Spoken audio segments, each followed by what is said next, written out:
Mm. Okay. Uh, Hello, and for those of you, those of the five who are actually trying to, where are they?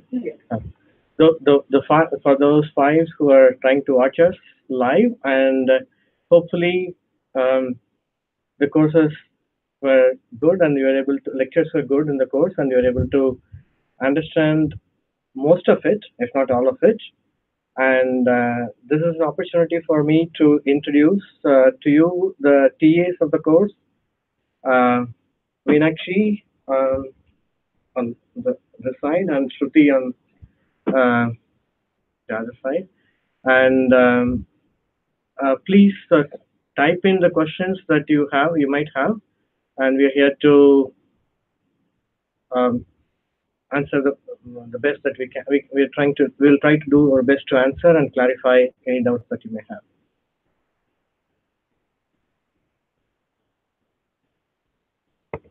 Okay. Um, we'll we'll wait till you guys respond and ask questions.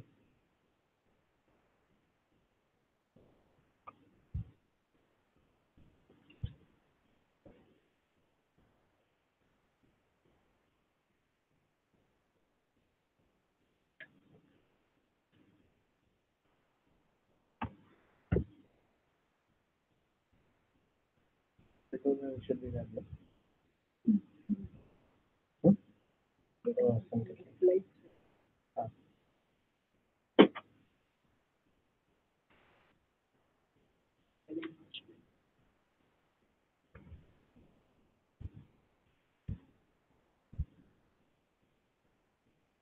no,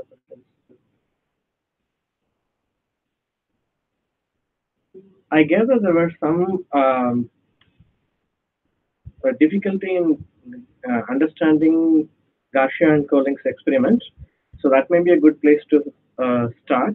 Uh, so the bottom line is that in the Garcia and Collings experiment, uh, what they are trying to get at is if you have uh, multiple options of a CS that can be associated with the US, um, say you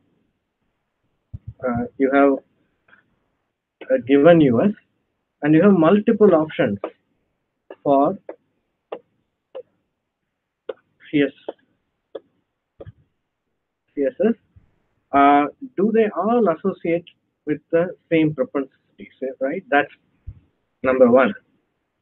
I mean, if we are, do they all have same alphas, right? That's rather nice to ask. So the proof is that they are different. Okay, I'm going to try to get to that. Second, I think most important, which does not get reflected in most of the discussions, including the PDFs that are circulating around, is the fact that when you wait long enough, it's always thought that when you wait long enough, that the strength of association will always go down. I mean, it almost looks like as if that very short times. I mean, if the CS and US were to come pretty close together, you would have a higher association. And then if you wait long enough, or if you wait any longer than that short intervals of time, you may not get the association. While on the other hand, this particular experiment and then the motive of that experiment when the Garcia and Collings started is to actually debunk that myth that they have to be co-presented. In fact, they show that you can have a delay. What matters is the ethological significance of the stimuli that we are trying to couple, and not the just not the time per se. I mean, time is a consequence of the ethological significance. In this case, when you get a stomach malaise, it should be very ethologically um, not so beneficial if you are to have to associate very um, the stimuli that happen very immediately, because we know that the food takes some time to digest, and until then you don't know it's harmful food or not. So um, things that happened some time ago and not just a minute ago that gets associated. Yeah, hopefully that's something um, makes it clear. But I'm here to answer more questions if you have. So is Shruti and Meenakshi here?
Um, Hello, for those of you who joined uh, just recently, we introduced the coach, course TAs, Shruti and Meenakshi.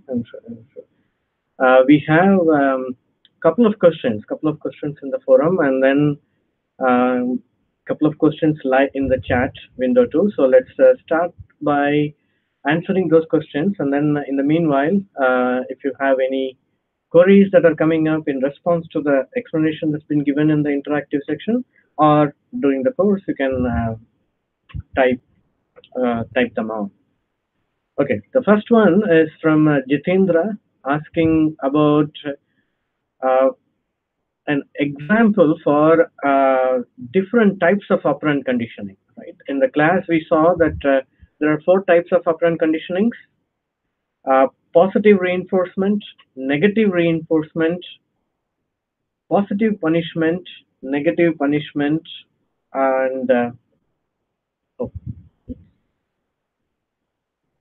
sorry, uh, positive punishment and negative punishment. You guys, you wanted us to give examples of what these kinds would be, and so that you can actually get some clarity. Um, Let me start by just briefly telling what these are, the definitions, and then we'll give you examples too. So you can think of this as a broad class of reinforcement and punishment.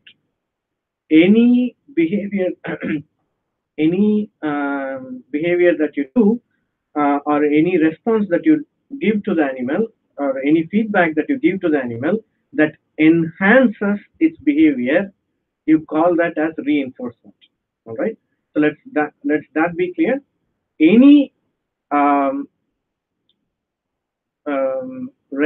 feedback that you give to the animal or a human being that enhances the behavior, we call it as reinforcement. However, if the feedback that you give diminishes the behavior, then you call that as punishment.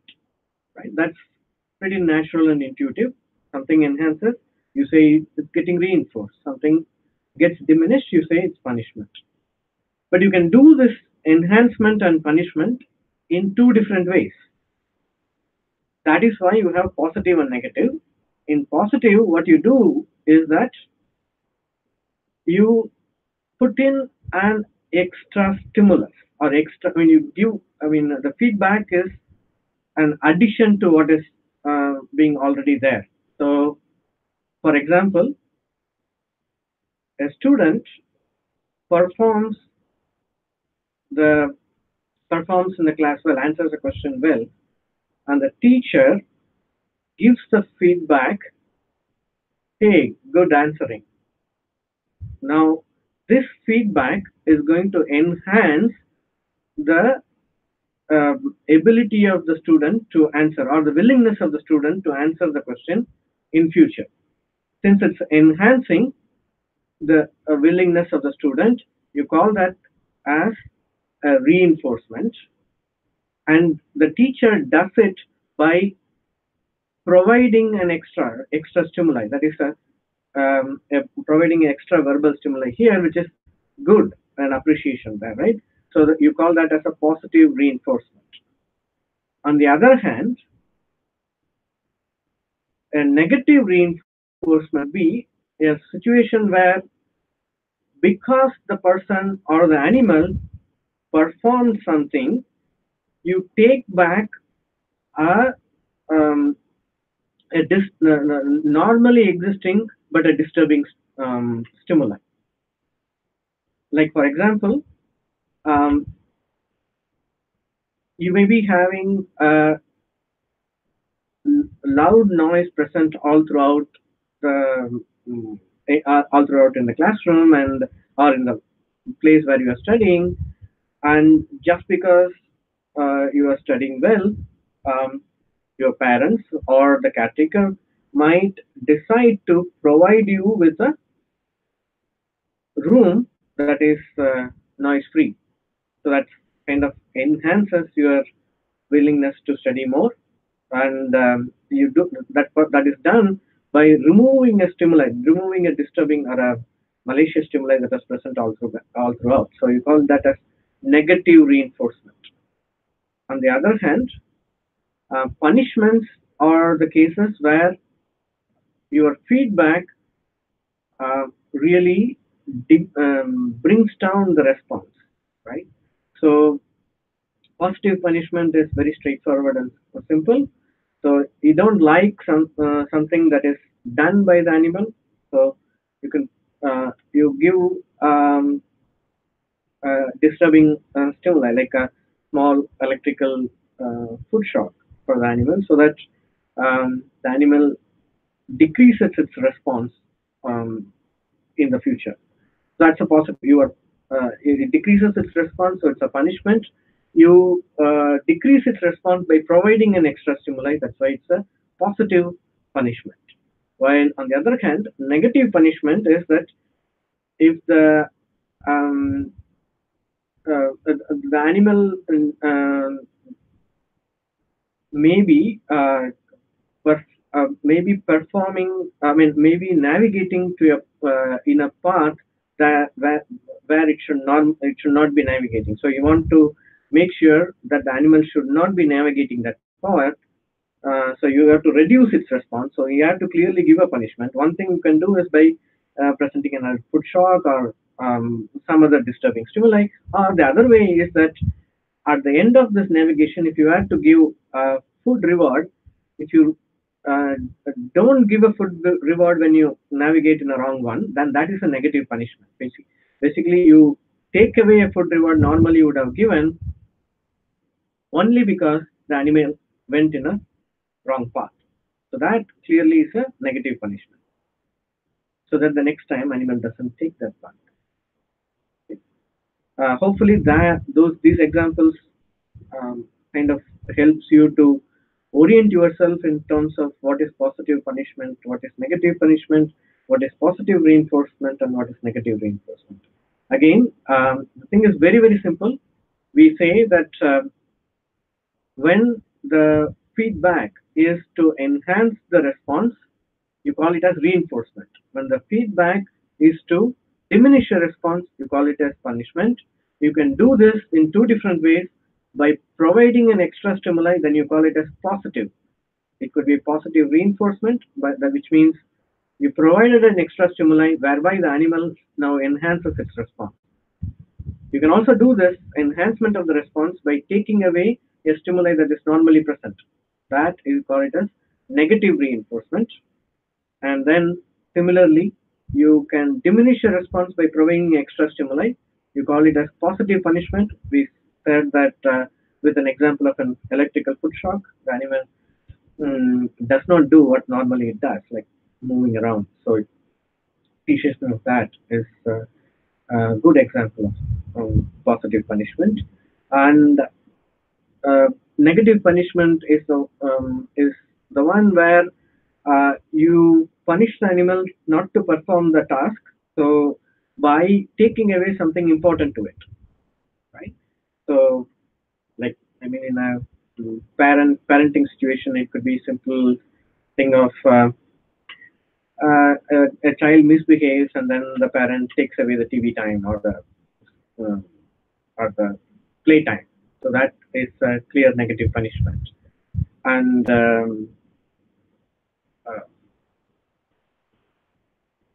I hope that brings some clarity to the reinforcement, I mean, operant conditioning classification. Now let's look into some of the live questions that have been put forward. Um, there is a question about reasons for fading of memory, right? Why does memory fade? All right. There are various different reasons, not just one or two. And in fact, I wouldn't call it as fading of memory. I mean, we would try to think of that as uh, a change of nature of memory, right? The fundamental nature of the memory undergoes a change, and that's what we would like to call it. I mean, that some of the manifestation of that is what it looks to you as fading of memory, right? So I don't know if you already has gone into, the lectures of remote memory, memories of the past, and it's one of the very characteristic feature of our memory that it's by design. The way our brain has evolved, the brain is wired such that the memories over a period of time does become less detailed, and there are good reasons, evolutionarily speaking, why. As a lab, we believe that there are good reasons why we have that. One of them is that it allows you to be able to form the notion of concepts, notional things about um, uh,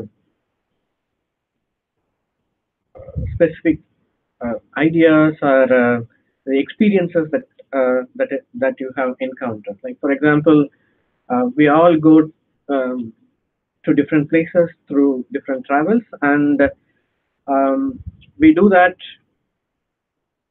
in going to places of ports such as airports or a train, railway station or a bus station, and there are, while you may have a distinct memory of each of these stations, even if you go to a completely new place like a bus station or a railway station, a general description of what you expect is our brain develops over a period of time, and that is possible only because of this. You sort of lose out some of these details and then um, um, form the generalized picture. Uh, I mean, what do you agree with Yes, that? that is why that you've always said that generalized, you don't really lose out on memories. You basically have a generalized, you retrieve a generalized form of them, essentially. But are there any groups which talk about loss per se? And Yes, yes, very true. There are groups who study specifically the loss of, forgetting, so to okay, speak. As you probably know, there's um, there are genes that have been identified, which are um, mm, RAC1, right? So that are implicated in forgetting. Like for example, you remove that gene, and then somehow there seems to be persistence of, ability to lose the memory is lost. It's like persistence of memory. But that's very hard and very highly debated field still. Uh, Conventionally in the psychology, you form a memory, uh, you lose it only when you interfere with it, okay, right? And then the interference can happen um, when you have multiple similar memories come in, and your brain kind of trying to figure out which of these association is strong and meaningful. Then you end up. so basically, the base understanding in the field is only if you perturb these memories, that is through recall. I mean, do certain interference when you're recalling these memories or so on. Only in these situations can you lose The memory. memory. Otherwise, it might just be an There. issue of retrieval. That's right. It's just maybe your inability to use the cue to retrieve the memory. The good example, example of that is that many times you think that I can't remember, and suddenly you do seem to have, right, the reflection of the fact that Pavlovian case, where you extinguish the behavior and then you think it's all gone, and yeah, sudden one simple cue, brings back the yeah. how our consciousness work, or does humans have our soul or consciousness? Um, Frankly, that's definitely out of the scope of this course. However, I do want to point to labs and people who have been taking this up in as much as a scientific way as possible. Um, Not necessarily me or any of us would subscribe to those notions, but some place where you can look up is a beautiful book on Quest for Consciousness by Christoph Koch, and that's one place where you can start to uh, get some traction into this. But this is definitely Yeah, because you'll have to start off with uh, yeah, you'll have to start off with defining it and quantifying these things um, such as consciousness first. There are labs who must have might be trying to work on it, but we don't know whether there is something. see, Francis Crick was one of the Okay.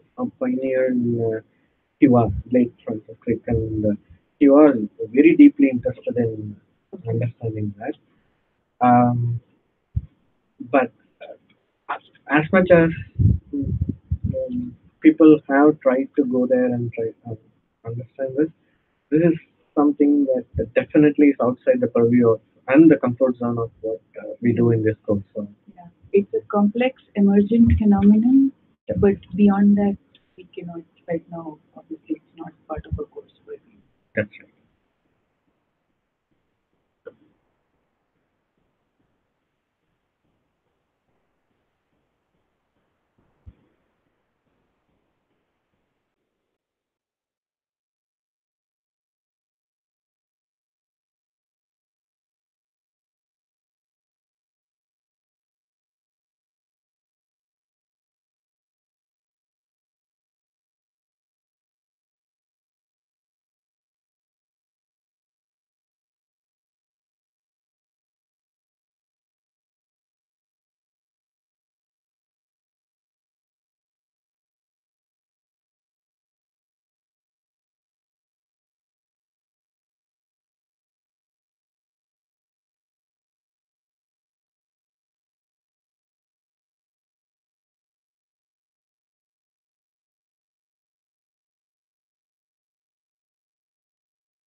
Uh, Sorry, guys, we're trying to sort out some issues with the whiteboard here.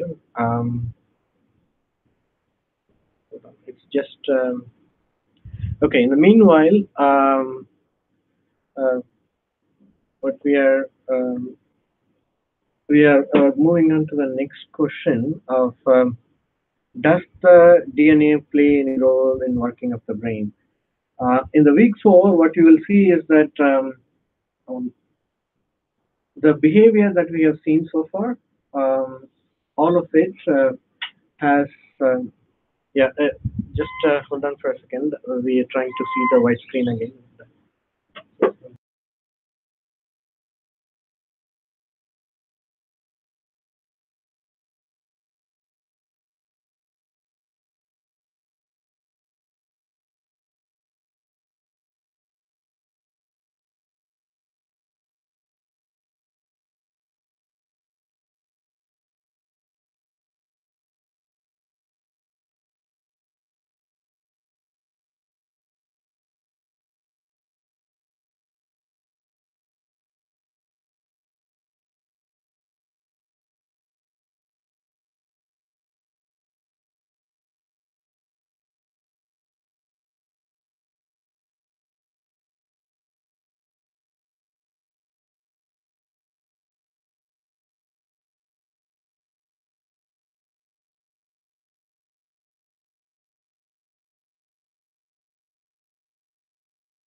Okay. The whiteboard issue is not sorted out, but let's complete the thought process here, um, which is regarding the role of DNA in the brain, right? We were talking about. I was telling that in this last week of the lecture, you would hear quite a bit about the role of molecules and how they determine the behavior of the animal and the functioning of the brain overall. Um, More specifically about the DNA. Uh, so clearly, there are in response to learning, uh, quite a bit of uh, um, transcription level processes take place, and it gets turned on. Um, so one of the study is that comes to my mind is a study from Bontempi and co-workers on STFP. I mean, social transfer of food preference. We will again see them in. We are discussing that in the next I think 21, 22 lectures. So what you will see is that this group has uh, some through some pharmacological means have intervened in the transcription process, right? Um, when they histone modification. histone modification. So it's, basically when you actually what they have done is they have prevented this genes to get expressed at a given point in time. Um, that affects the animal's ability to form the memory at a remote time point. Okay, There have been many studies happening all throughout this fourth week lectures. You will see that there are different ways of intervening at the molecular level and then affecting the recent memory. But this study, fascinating study, is you infuse some pharmacological agents that are capable of obstructing the transcription process. Is that right? And at the recent time point, and the effect of that, you don't see it now, then and there, but you see it a month later, that is at the remote time point. So the answer is yes. DNA plays a huge role in, and there are lot of transcription level modification happens. It doesn't change the sequence per se. I mean, that is given to you. I mean, when you're born with that. That doesn't happen. Of course, there are mutations that can happen, but not necessarily because of learning. However, your ability or your brain's ability to express, or the neurons in the brain, their ability to express these genes at various times can be modulated. Um, and that's the kind of a short answer to that question. But if you want a long answer, please go listen to the lectures of this week.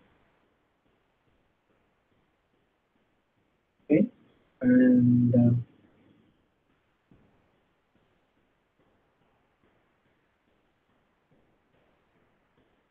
okay, we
All right. We have another question from Arun Kumar talking about how dream is boosting our memory. Well, there are multiple aspects here. I'm not sure if you have enough um, scientific evidence to say that dream really boosts our memory. Uh, at least I'm not aware of. But related to that, we can talk about. Um, Please mind it, it's related. It's not at all the same. So related to that, what we know is that replay, that is replay of events that has happened in your life, does happen. Um, and we also know that, it's, let's not take it too literally. It's not too figuratively. It's not that Replay during sleep. replay during sleep, right? It's not that it goes in the same uh, way as one might uh, figuratively take it, right? The figuratively speech. It's not. You should not think of that you are going and being in the same place all over again. For one, we know that these replays are short in time, right? The whole thing seems to be compressed in time. So clearly, a lot of details that could have happened that were surrounding the event may not have been captured by your brain, and it will not never ever get into that. Similarly, there could have been things that were not around, but somehow you think it was around, and that would also get encoded into that. So, uh, so through this repeated replay, what does happen is that the remote memory does get formed. That the new concepts or the new ideas start to emerge that are derivative of the previous old experiences. Um, but that's all we know. Do you know? Yeah, I don't think we know also exactly what dreams are. We don't exactly know. Yeah. Or what processes they are might be a manifestation of. Yeah. So we are just hypothesizing here that it's some form of manifestation of a replay. However, and this replay we've seen in rodent literature That's right. a lot. We've Yes. seen that this sort of a replay helps in consolidation of the memory in during sleep. But in humans, we don't. I'm not aware. We're not aware of that. any literature which suggests this. I mean, there are lots of links about sleep and consolidation, but not dreams. Definitely not. Replays. And replays, we don't But, know. We can check upon it and see if there's any evidence of replay. What all form of replays we see humans during sleep. And even in rodents, even more specifically, we are talking about short wave ripples. Right? Yes. A particular kind of a waveform that we seem to have happen during the replay. If you are interested, Arun Kumar, then I think the person that uh, the person's research that you may want to look out for is Laurent Frank, and he has done quite extensive work on the role of replay and the shortwave ripples in consolidation of memory. But again, that's not necessarily dreams. I think it is believed that dreams are training neurons who have lost or died. Oh, in the neural, I think Arun Kumar is adding on to that question, saying that if I do, if you extrapolate it to the neural networks, would dreams are just the training neurons who have been lost? We don't exactly know about Yeah, the neuronal loss in this. Oh, I think what he means to say is that the weights of the neural network keeps emerging, and there will be some nodes whose weights are completely gone. So I guess that's what he calls it as lost neuron. Okay. But I am not sure if We have correlation between the way the brain works and the neurons are working and neural networks per se. That's Um, I am sorry to say, even though it started out as an um, inspiration of the living system, the neural network started out as like that, but it's way, way, way far from what we know the living system and how, about the living system and how it works. These neural networks are pretty off from the real brain. But the hope is that if we understand the brain more and more, and we will be able to implement some of these ideas into the neural networks, and maybe it's useful. But I'm still um, finding it hard to make the connection between the lost node or what you call it as a dead neuron to the dream.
All right.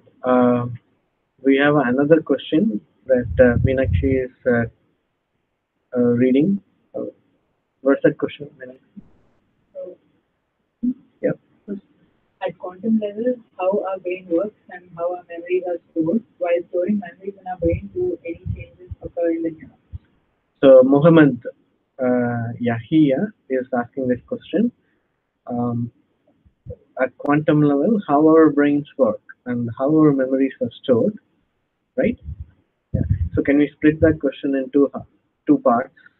One is the first part is that. Second part, um, Do changes occur? What changes occur in neurons when you're storing memory? I think that you will be dealing with in module 4. yes. That all the various molecular and structural changes that occur in neurons with memory formation. Yeah. So that will be answered at this in module 4. I mean, you can go to the forum and ask any more detailed questions you want regarding this after checking module 4 out. So that's the entire topic.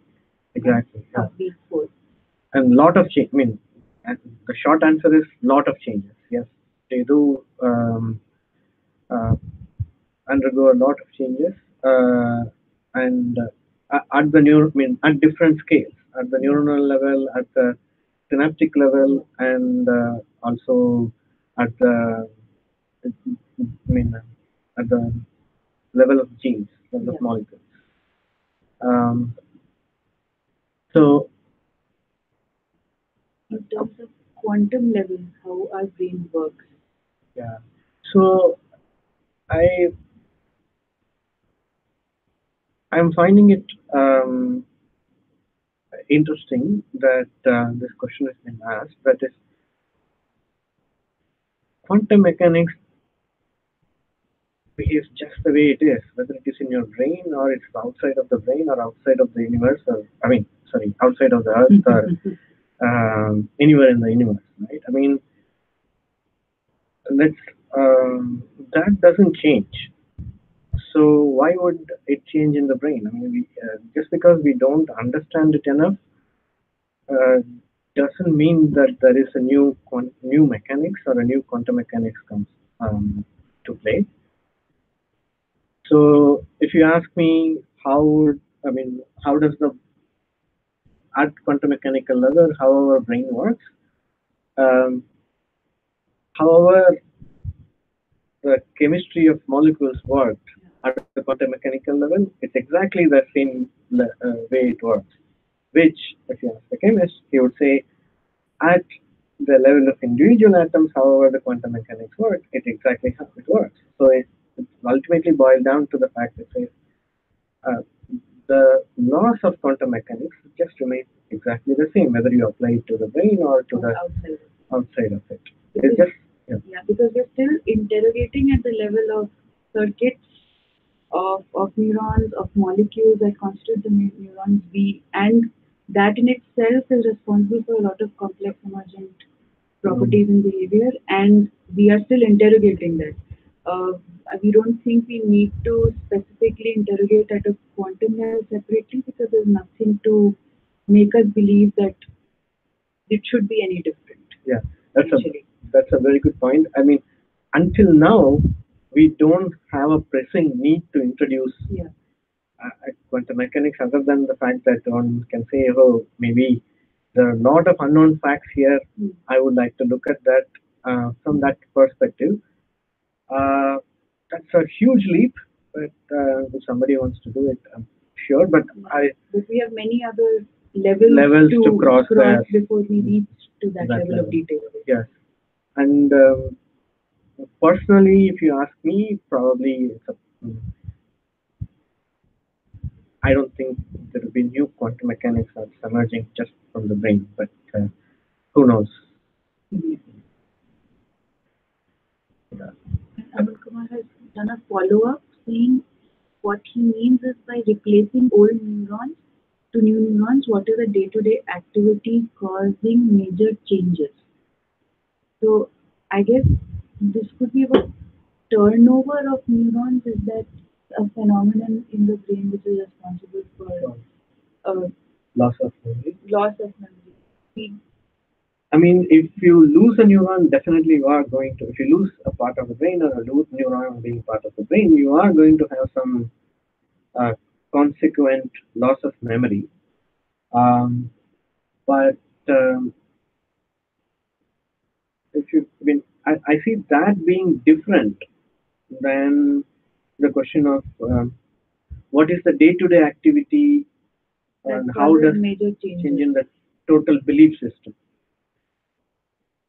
It's not exactly what he's saying, but if you look at the specific example of exercise, exercise does promote adult neurogenesis, and there's conflicting evidence for adult neurogenesis promoting memory and adult neurogenesis promoting forgetting. Yeah. So in I mean, there are also. I mean, recently there are also conflicting evidence about whether the adult neurogenesis exists in human beings. Yeah, that is right. True. So this is adult neurogenesis, just to make sure we are true to people from different backgrounds. It's the generation of new neurons in adult brain. That's not thought to be happening for a long time until recently, and then people discovered there is a possibility of this happening, and now it's kind of being debated, investigated.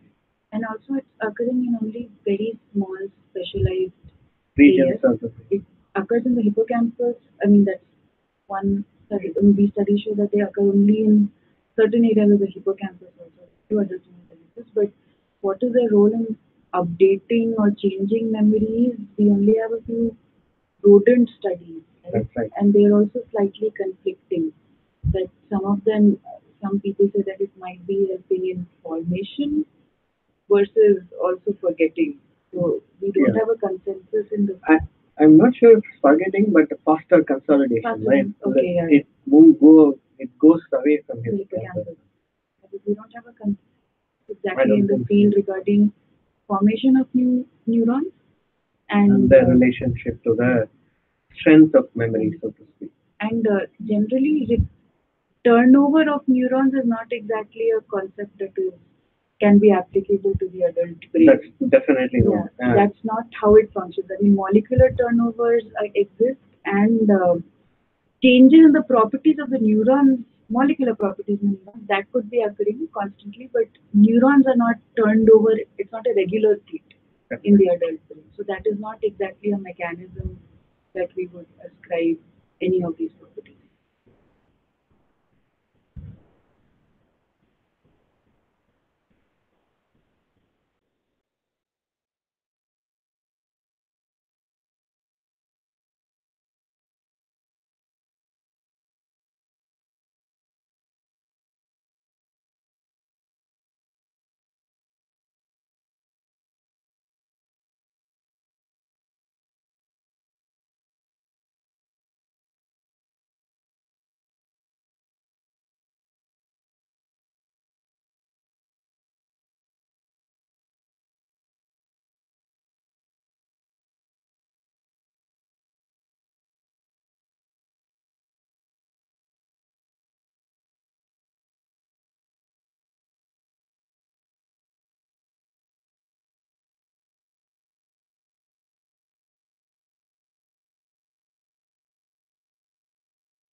All right. We'll take up this one final question and um, then call it a day. This is again by Arun Kumar. He's asking about imagination. So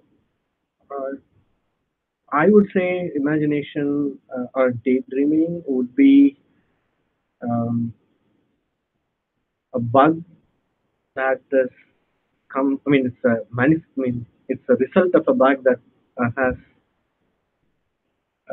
come through evolution. So there is ecological significance for arriving and correlating things. So we are naturally, our brain is naturally apt to correlate things that happen. So now put these things together. So when you have, I mean again, we look doing this daydreaming, or to say the drawing a correlation, which is probably not there or there, we don't know. One way is like we know things for sure from our positive memories, and then we try to extrapolate, when we try to arrive at an association that is not explicitly given there, or not even explicitly there.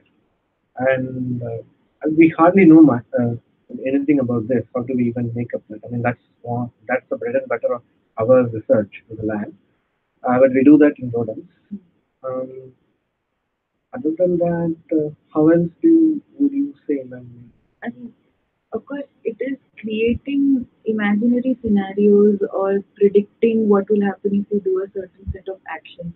I guess the use we could be, when we try to come up with what use that is of, it is for problem solving particularly, because you're not actually going to go ahead and do certain actions. You can think about those scenarios and predict certain outcomes. So that could be one of the usages of imagination technically, or daydreaming.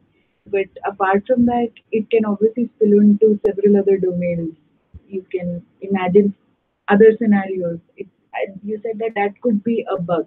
That is a that is a that's collateral of consequence of having the ability to be able to predict and solve, and then as a result, what you end up having is this phenomena where we end up dreaming things not necessarily having of any use in particular. However, a lot of things can come out of it. I guess when you're trying to solve a problem, when you're trying to figure out a new strategy or solution to something, you would want to have a large repertoire of scenarios or basically a lot of such imagination availability, and you can pick and choose what is more useful. Yes. I guess that is all we know about Mm-hmm. daydreaming or imagination or seeing images in your mind's eye technically. All right. Let's call it a day. Thank you. Thanks for um, sharing your questions. And you can put up more doubts in the NPTEL forum for learning about learning. Thank you.